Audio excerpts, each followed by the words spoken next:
It's time for the Volquest podcast, where we dissect the biggest news items of the week. A good Tuesday, everybody, and welcome into the Volquest podcast here at Volquest.com. I'm Eric Kane, Austin Price, Rob Lewis, and Brent Hubbs. $1 for 1 year. Take advantage. And no better time than right now, coming off a big win over Florida. Tennessee 4-0, ranked number 8 in the AP poll. So if you want to follow all of our coverage, $1 for 1 year at Volquest.com. And, of course, always follow our work, Volquest, on YouTube as well. Guys, what a win for Tennessee. Sure, it got shaky towards the end, but Tennessee beats Florida. So now it's a 5-game losing skid. Tennessee, another win heading into the bye week, Brent Hubbs, where Tennessee can use this bye week after the 4th game of the season to get healthy and head on out towards LSU for, wait for it, an 11 a.m. local time kick. Well, I mean, it's, for Tennessee, it's a chance to get better. It's a chance to get healthy. And, it's a chance to catch your breath a little bit and get ready for the next run. Austin's talked about this. He's right that this is a different October. It's a challenging October when you look at, you've got Kentucky, Alabama, LSU in the month of October, but you also throw in that UT Martin. So you're not playing the gauntlet games that you played in the past, which is a benefit. But first and foremost, Tennessee's got to get some guys healthy, and then they've got to find obvious answers in the secondary. I mean, look, Hendon Hooker, before we get into the secondary issues and the defensive issues, what Hendon Hooker did on Saturday, and I mean, he was the most obvious choice for Player of the Week honors you've ever seen. That's a performance that you will not see anytime soon, I don't think. I mean, just what he did on that stage, with everything riding on his shoulders, he was terrific. I mean, and he was good when I watched it live. He was even better upon rewatch. I mean, he was just in total command of the football game. Yeah, he was. He was fantastic. And again, he had 461 yards of offense himself. That's 80%. Now, again, AR on the other side had 86%, 515 yards or whatever himself. But Hendon Hooker completed 78% of his passes. He ran for 112 yards. He was marvelous. And again, this is something that I mentioned Saturday as well. Austin, Jabari Davis, and Jack Jones, they spoke on the VFL Players Lounge on game day. This is the type of game to where it could be like a legacy game for Hendon Hooker, a game that people won't ever forget. I mean, I don't think Florida's going to win the Super Bowl this year by any stretch of the imagination, but this is a performance from Hendon Hooker that no one's going to forget anytime soon. No one forgets winning games like Florida and Georgia and Alabama. Nobody forgets the plays made in those games because, one, in the last 20 years, they've not happened a whole lot. So you hang on to those moments.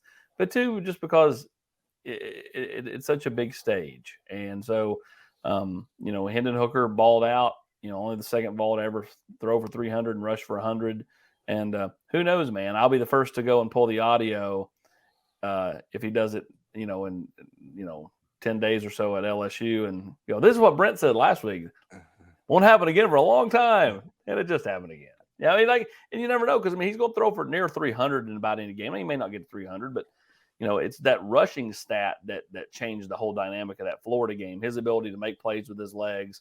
He's not Josh Dobbs. Josh Dobbs was freak of nature, but Hendon can make that play with his legs all day and all night, and so, they just continue to build the offense around him. And, credit to Ramel Keaton for stepping up, credit to, Jabari Small for running hard in the second half. I mean, he got to 90 yards. And so Tennessee goes over 200 yards rushing against the Gators and, of course, throws for 349. Well, and the thing about that performance, Rob, is that Tennessee needed every yard Hendon Hooker got. I mean, they needed everything that they had. It wasn't like normally when you throw for 300 and you run for 100, you probably win pretty comfortably. But, I mean, Tennessee needed everything because they couldn't get a defensive stop except for the one fumble. So every time Hendon Hooker went out onto the field to start a drive, they had to score. And that's the way that game felt the whole time, Rob. Yeah, I mean, Hubbard, you said it. I mean, you're not gonna forget that one. I mean, we got kind of recency bias, I guess. Since it just happened, but man, I mean, that was big time. I mean, it was as good as I've seen from a Tennessee quarterback. I mean, you go back and you look at the stats when Tennessee won in 2016. Josh Dobbs had a huge day. He threw for 319 yards and 4 touchdowns. But he also threw 2 interceptions, and he was 16-32 passing, whereas Hendon was 22-28. I mean, he was a surgeon.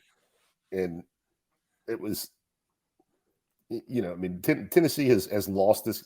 Like Eric said, Florida's not going to win the Super Bowl, but Tennessee's lost to some Florida teams that were no better than this one, you know, in the last 18 years. And they don't get over the hump without Hooker. It just doesn't happen. Brent, you had Hendon Hooker that got off to a good start. And again, it's not like it's so weird because his numbers going into this game have been great on the season. But as we pointed out, that, you know, to start the first couple series of the Ball State game, of Pittsburgh and of Akron, he wasn't too sharp. He started this game 5 of 7 and looked really, really good. His running ability, some of those design runs, flushing the pocket, just taking off. And you and I talked about this on the rewind, man. That run he had of 44 when he looked to be just dead in the water, sacked. And then he gets in front of him. And give Princeton fan a lot of credit. He noticed that he was taking off, and a dead sprint to a defender, lining that blocker up, getting to the outside. Huge play in the football game. He just kind of had that it factor. And we've seen it before, but I mean, again, sold out college game day checkerboard. I mean, the stage was set, and he absolutely delivered. Well, the 3rd and 10 play on the 99-yard drive coming off the goal line was to play the football game. Yeah. Because if you don't make that play there, Florida's going to get the football back at midfield. If they don't block your punt in the end zone, they're going to go into the locker room with at least a 4-point lead, if not a 7 or 10-point lead or 11-point lead, depending on how they finish that drive. They have a free rusher. Jabari Small misses him on pass protection, and Hendon Hooker has the eyes and the immediate presence to sidestep left, throw back across to the middle of the field to Princeton Fant for a first down. The next play is the Ramel Keaton play, and you're off and running, and you score, and you take all the momentum. The 3rd and 10 play, coaches talk about it all the time. 3 or 4 plays make the difference. Rob Lewis, that plays the difference in the football game. And let's not forget, Billy Napier also called a timeout before that play, which in hindsight was huge. It was. I think there was a minute 23 left, roughly. But Heupel was going to be very content to let the clock run down and go into halftime, you know, in that situation. And I'm not, you know, I would have called a timeout had I been Billy Napier. I'm just saying, had he not done that, Tennessee, I mean, what did they score with 7 seconds left when he hit Brew? I mean, without that Florida timeout, that doesn't happen. I mean, you're looking at a field goal or the drive is just different. I mean, you're having to rush and not be as methodical as they were able to be because they had 3 timeouts left. That throw to Hendon or the Brew from Hendon was a heck of a throw.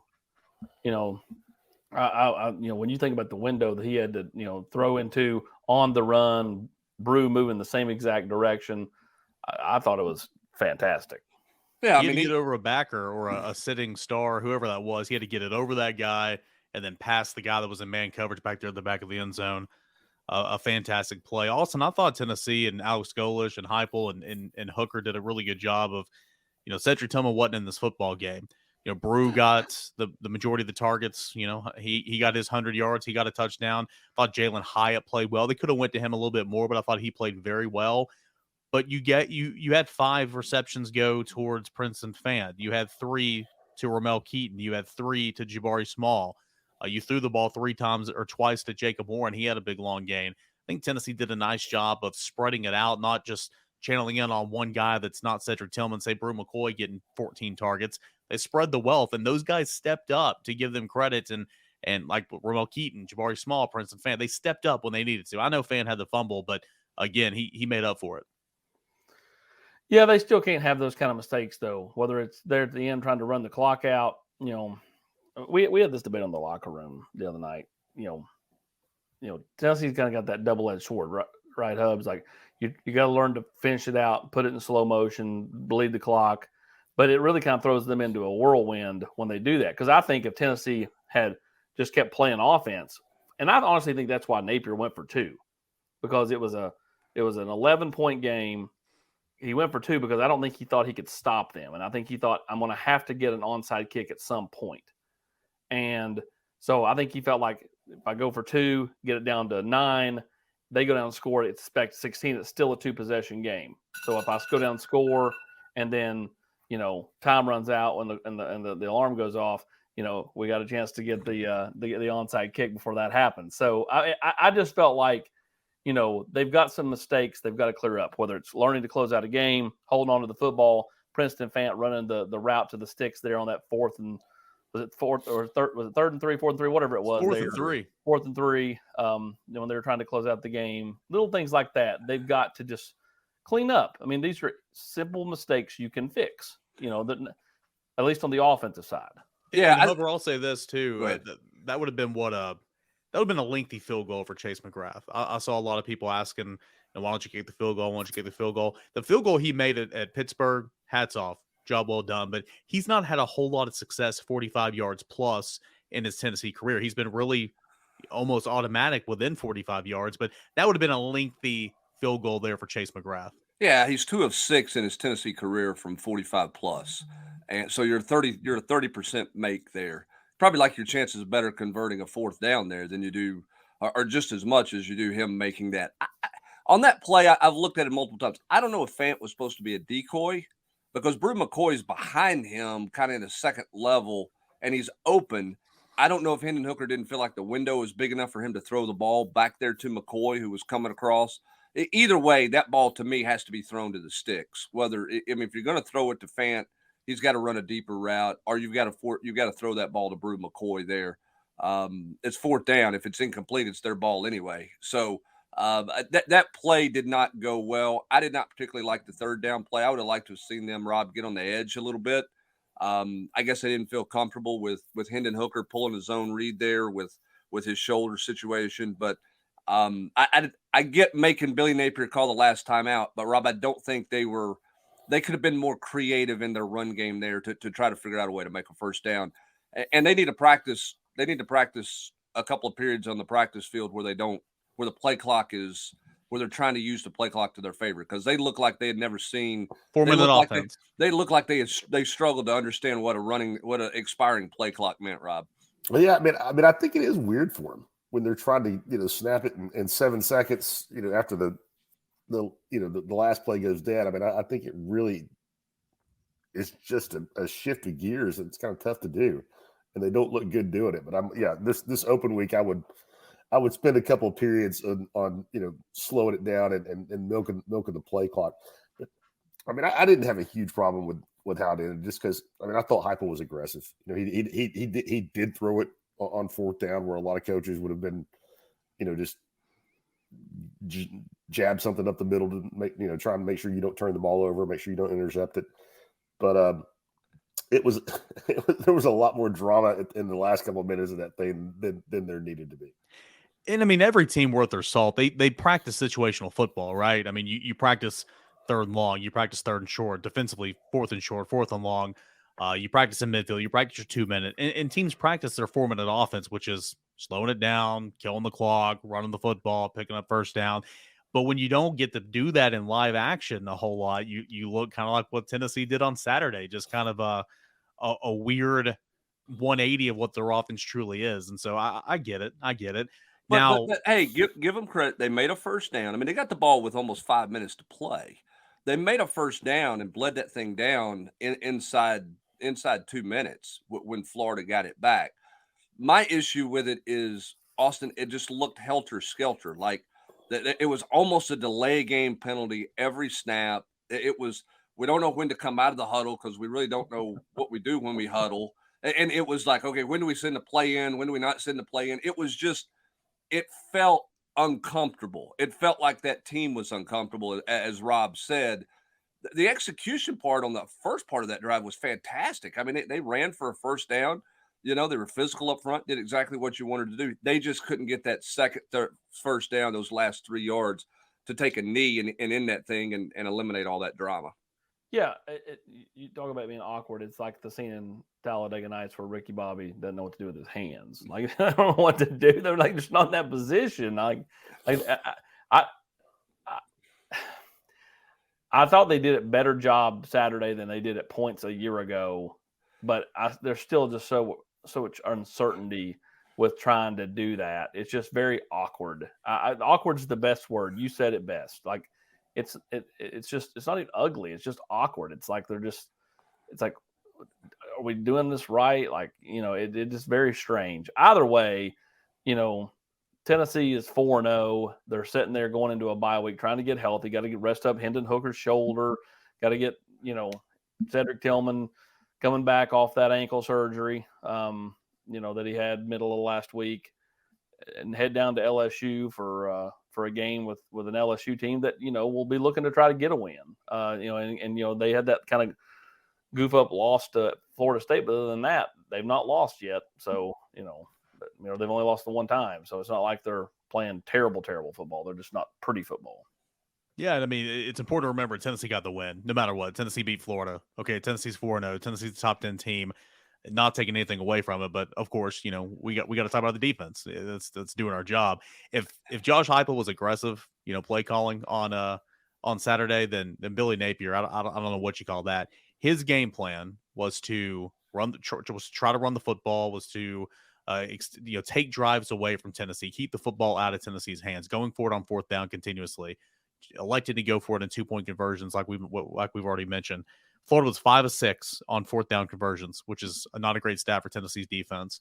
Problems in the secondary. We continue to talk about that. A lot of zone on Saturday, a lot of cushions, a lot of room for Anthony Richardson to throw that football in there. Only a couple of times I felt like he really fitted in there through a tight window. And AR played great. I mean, he did. He had a hell of a ball game, his best game of his career, bar none. But Tennessee's secondary helped them out an awful lot. Missed so many tackles. I think Tennessee obviously has some problems at cornerback. Still a little slow at safety. I didn't think the linebackers helped them out in zone whatsoever. Brent Hubbs, it was just ugly, especially in that fourth quarter when Tennessee was leading by 17 points and Tennessee was leading by 11 points with a little over a minute and a half to go, whatever it was, and then ultimately it came down to the wire. Well, I mean, look, you got to get a stop. You've got all these third and longs, opportunities to get off the field. Tennessee didn't capitalize on any of it. When you look at the 9 third down and 9-yard plus plays that Florida had, when you count in their fourth down conversions, they converted 7 of those 9. 4 of them were on third down, and then they got 3 more on fourth down because they gained so much on third down, they put themselves in a situation to go for it on fourth down. If you'd have said going into that game that 70%, close to 70% of Florida's third down plays, Rob, were going to be third and long, Tim Banks would have taken that every day of the week. They just were a disaster on third and long defensively. Yeah, awful. Everybody's talked about it, everybody's written about it, but Anthony Richardson I remember seeing something that he had set a career high in passing yards in the second quarter with 207. And then ends up with 453 passing yards for a guy that's never even thrown for 220 in a game before. And I hate to pile on or be like some people who, gripe and complain after a win. But if Tennessee's going to win any more like that, they've got to get better in the secondary.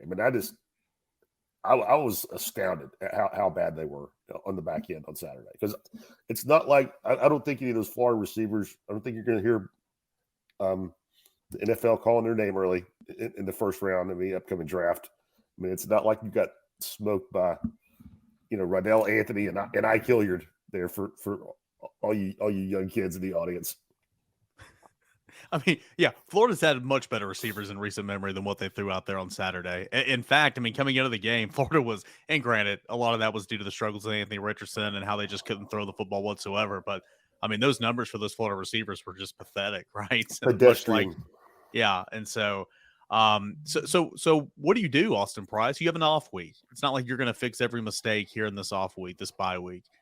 Something Brent Hubbs brought up on the Rewind and on the mini podcast, maybe taking a guy that has no shot whatsoever playing at safety this year, give him some reps at cornerback just to build some more depth, create some competitions like potentially a Danico Slaughter. You'd like to get a D. Williams healthy. Warren Burrell has been out. You want to get him back into the fold. What do you do on this off week to try to rectify some of those mistakes and try to put your best foot forward for the long haul of the season? Don't play so much pad. I think it's more about scheme and how they play than who is playing. I don't think there's enough bodies. There's not going to be enough change. I have no faith in them to go out there and change a bunch of bodies around. And so agree. I'll just stick with, they've got to, how many times did I joke in the press box? Okay, it's 3rd and 11, guys. They can get a first down at the 45. they're going to go to the 46, turn around, catch the ball, and get tackled 1 yard past the sticks. And it happened over and over and over again. And that, I think that's more scheme than anything else. Or, kids not, or giving too much pad. I think that's what they've got to change in the bye week more so than personnel. Because I don't think there's going to be enough. There's not enough different personnel to change all that stuff. Yeah, I think I would agree, Brent. I think that giving too much pad, too much cushion is something that we've talked about going back to the Pittsburgh game. Well, I think, Rob, you got to decide what you're going to be. All right. I mean, look, are you taking a chance on giving up a big play if you blitz a bunch of linebackers? Yes. But you're also, death by 1,000 butter knife cuts if you keep playing zone with those guys too, right? I mean, like, which is the better chance of you making a play right now if you're Tim Banks trying to figure out what to do on third down?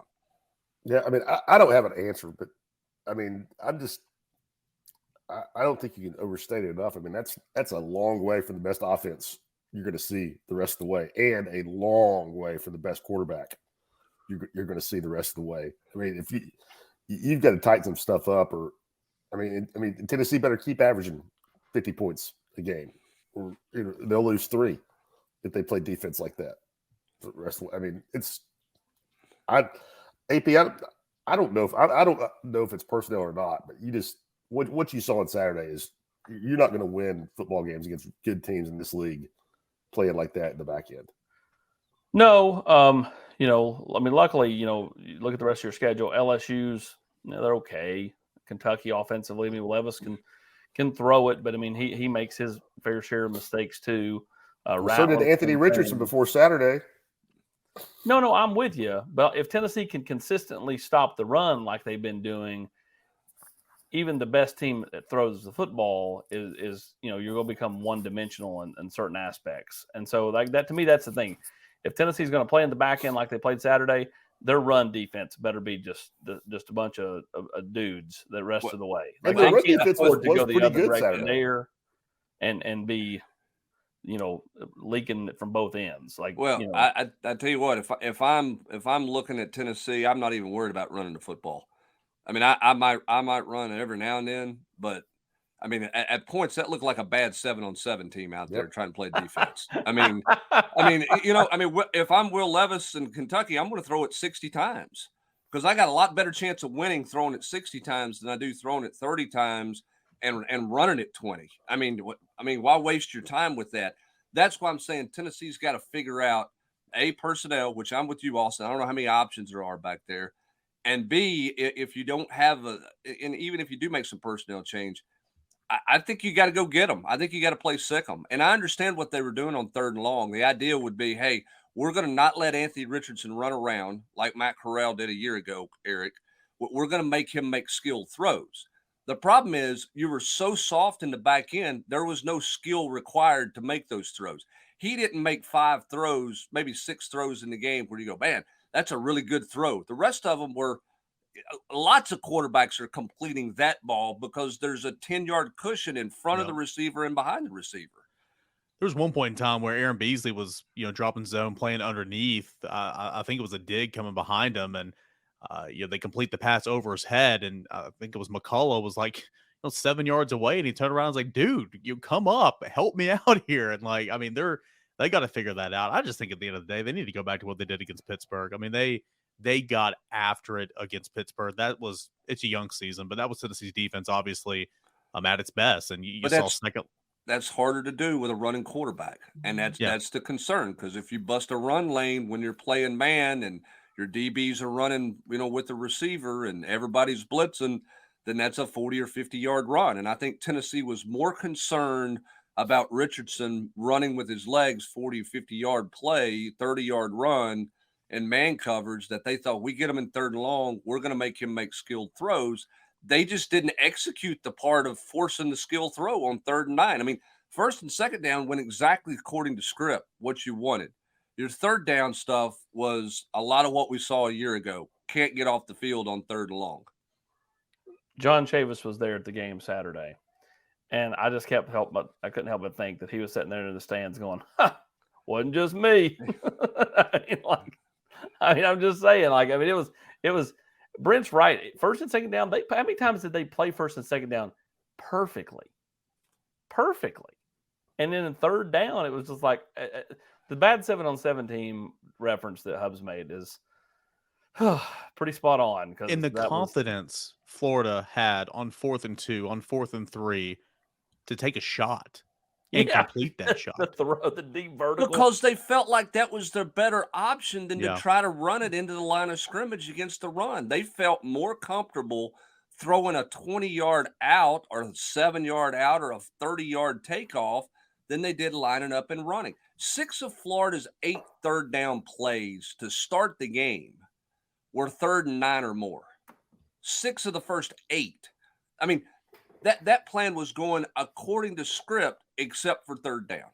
And they've got to figure out an answer on 3rd down of whether you're going to blitz the quarterback and come at him like crazy on 3rd and long, or if you're going to play coverage, you better figure out how to play coverage on the back end because they couldn't play it on Saturday. And like you said, Brent, too, even against a mobile quarterback, if you have a free man up in the back end, if you're blitzing, you play pirate, with a spy. Will Levis, AR, Jaden Daniels, whoever can just make one move and get by Trayvon Flowers or whoever that spy might be. So it's harder. It's easier said than done for sure. Rob, the defense is all tied together. Don't get me wrong, but your thoughts, and a lot of this is with the rush defense too, but thoughts on Tennessee's defensive line. They rotate. They play 12 guys. Rodney Gardner's playing a lot of guys. I thought points in times Elijah Simmons and Bryson Eason played well. Amari Thomas had, I read in Brent's 10 things I think, and I agree with it. I think Amari Thomas might have had his best game against Pittsburgh, and then I think he had a better game against Florida just a couple of days ago. It's all tied in. You want to be able to get there with 4, but Tennessee's defensive line, I would say, is a pleasant surprise. Yeah, I thought the front 7, as far as the run game goes, showed up and played well. Florida averaged just over 3 yards a carry. They did what they talked about all week long. I mean, for the most part, they kept Richardson bottled up. He didn't really kill them with their legs. And you mentioned Amari Thomas. I don't know, did you run across this one yesterday? The snap counts. We talked last week about how you just can't play him that much. You just can't play him that much. He played 64 snaps on Saturday, which is, we talked all preseason about how they're not going to have a guy that plays Matthew Butler type numbers. And, lo and behold, here we are 1 month into the season. That's exactly what Amari Thomas is doing. But ground game wise, I thought Tennessee showed up and won the line of scrimmage in terms of, Florida had a really tough time running the football, but when you throw for 450, that just kind of negates everything else you've done up front. Yeah, I think this, Austin.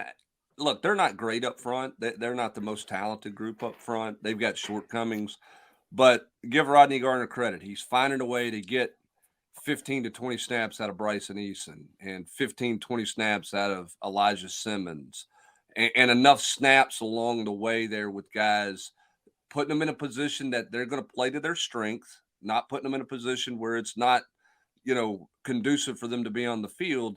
I think he's done a really good job. A really good job. My only criticism of Rodney Gardner right now would be, let's play some more Joshua Josephs.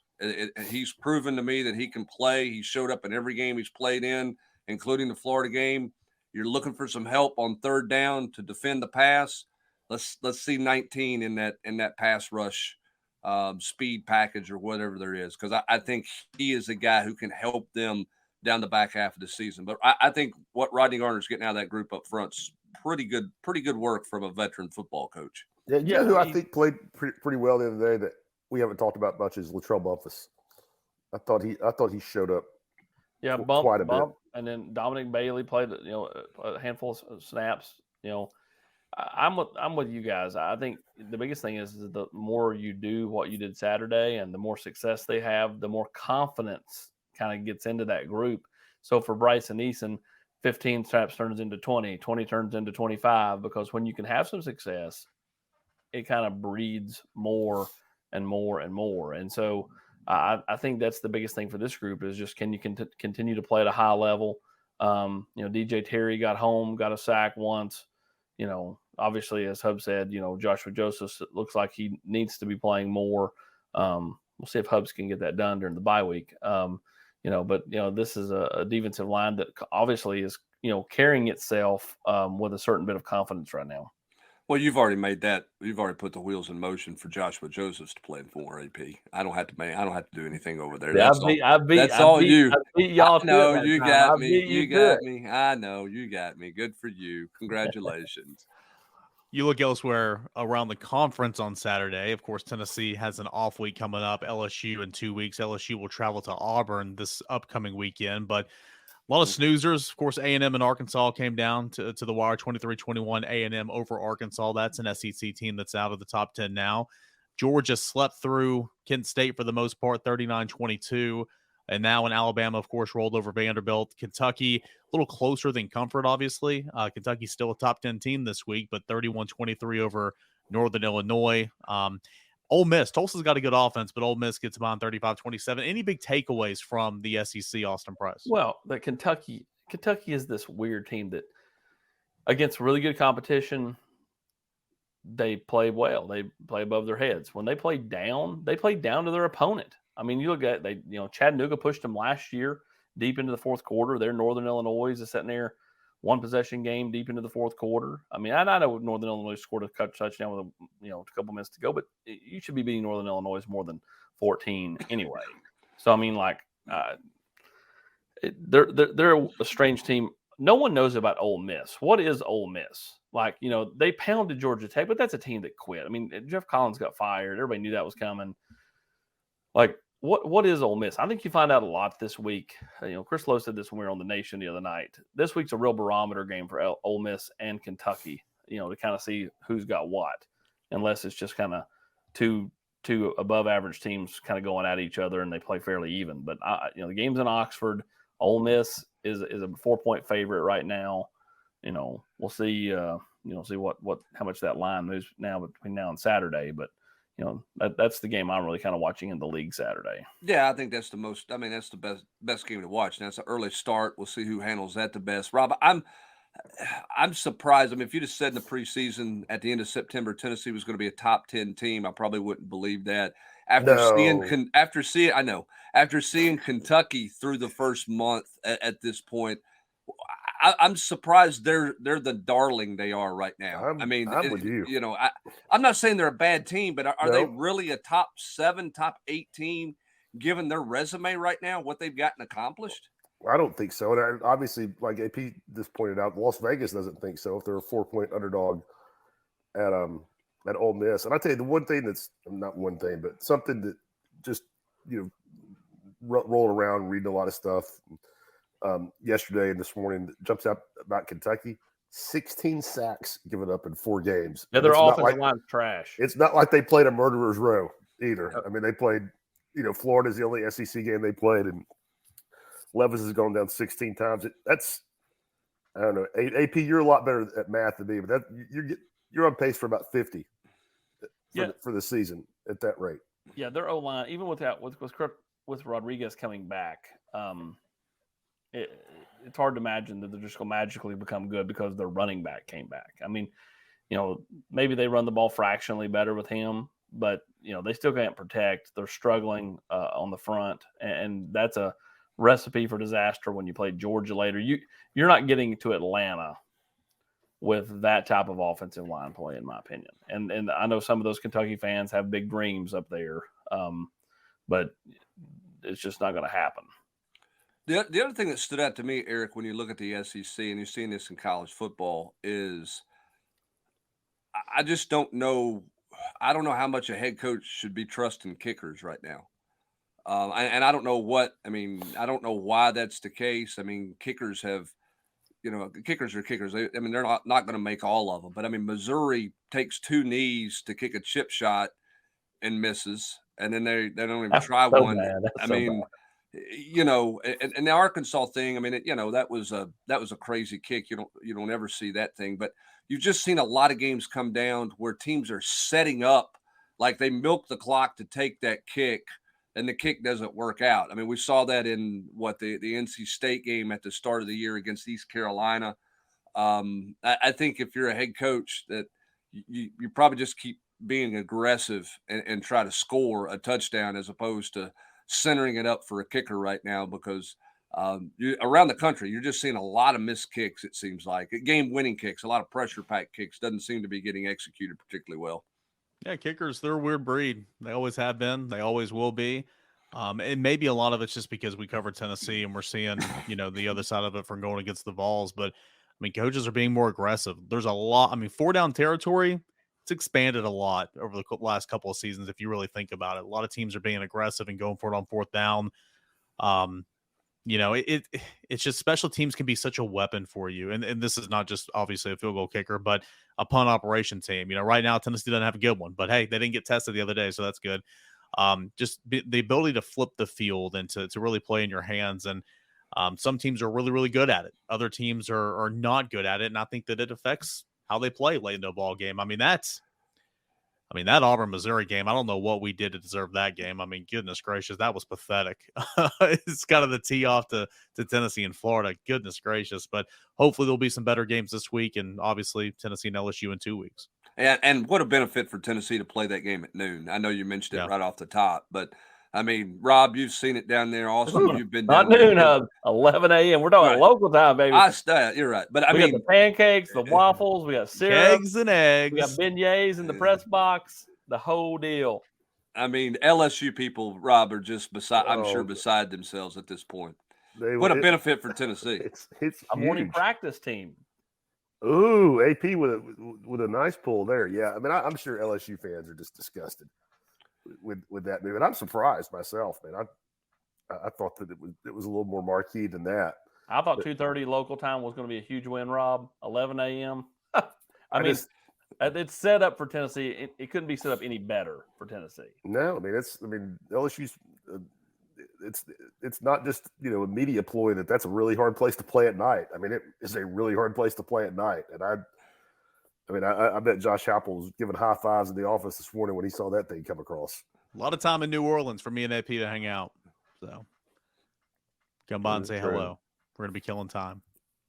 But that's in 2 weeks. Obviously, Tennessee has got an off week this week to get healthy and to, clean up some things. But at the end of the day, Tennessee is 4-0 through 4 weeks of the season, and it's a top 10 team. Think about it. 20 months ago, couldn't even fathom that being a thing, but here you are. So challenge gets a little bit steeper throughout the rest of the season, of course, but Tennessee will be there, and we'll be there at Volquest.com. Plenty of coverage, even on an off week. So much coverage at Volquest.com. Plenty of tidbits from the recruiting weekend. We got stories, we got videos, all that and more at Volquest.com. $1 for 1 year. Take advantage of it to like and subscribe. Follow us on YouTube as well by searching Volquest. For Austin Price, Rob Lewis, and Brent Hubbs, I'm Eric Kane. Thanks so much for listening to the Volquest podcast. Enjoy the rest of your Tuesday, everybody.